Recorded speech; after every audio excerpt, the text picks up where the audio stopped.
Ralph S. here with another story with a spiritual meaning. Um, in April 12th, 1945, an event occurred to my father which has been instrumental in my understanding of a higher power. Um, at that time, the war in Europe was coming to a close. The German army was in disarray in the West. Um, and previously, at Yalta, the big three, Roosevelt, Churchill, and Stalin, had met to work out the details of the final collapse of Nazi Germany. And the decision was made among the three of them that the River Elbe would provide a buffer between the Western Allies and the Soviet Army.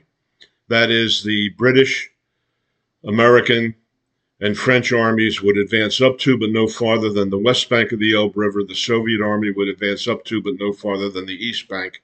And the river would provide a buffer zone between the two armies. Um, my father was in the Point Company of the 5th Armored Division at that time. And as they approached the Elbe River, the company commander, who apparently had ambitions for a political career, wanted to make a name for himself before the war ended, and ordered his company to cross the Elbe River at the town of Tangermunde. You can look that up, Tangermunde. On crossing the river at Tangermunde, the company organized itself and began marching down one of the streets towards the central square. My father at that time had some eggs that he had looted from a farmhouse the day before, sitting in his helmet, which was hanging off his web belt. There was no organized resistance from the German army. And as they were marching down the street, his mother appeared before him. And his mother told him, "Freddie, put on your helmet." So my father, being a dutiful son, took his helmet off his web belt, threw the eggs on the ground, and put his helmet on. And a moment or two after that, the second-story windows of the houses lining the street that they were marching down opened up, and a squad of Hitler Youth ambushed the column with Panzerfaust, which was the German army's equivalent of bazookas.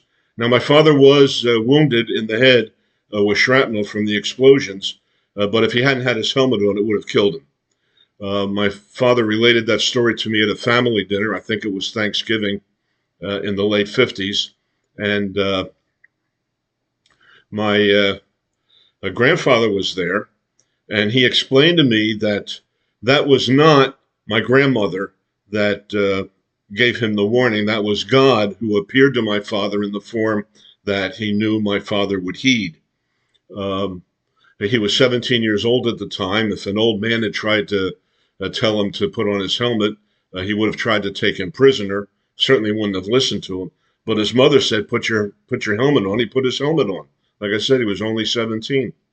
That was the story. My grandfather explained to me that that was not my grandmother. It was God appearing to my father in the form that he needed to accept the revelation.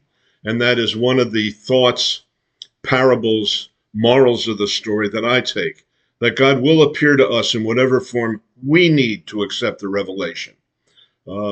If you were raised in a Catholic family and God might appear to you as Jesus Christ or one of the saints or the Virgin Mother, I was raised in a Jewish family. That was not going to work for me. It wasn't going to work for my father. But his mother, he would listen to. And I remember commenting at the time that God must have had something special for my father to do to go out of his way to save him. And my grandfather leaned across the table and very gently slapped me in the face. And he said, "You're such a smart boy. Why do you say such stupid things?"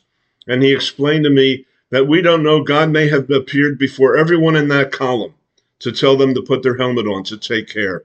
But as he told me, and this is one of the eternal truths that I believe, God is always in concert. The audience is rarely listening. So that's the story, and thank you.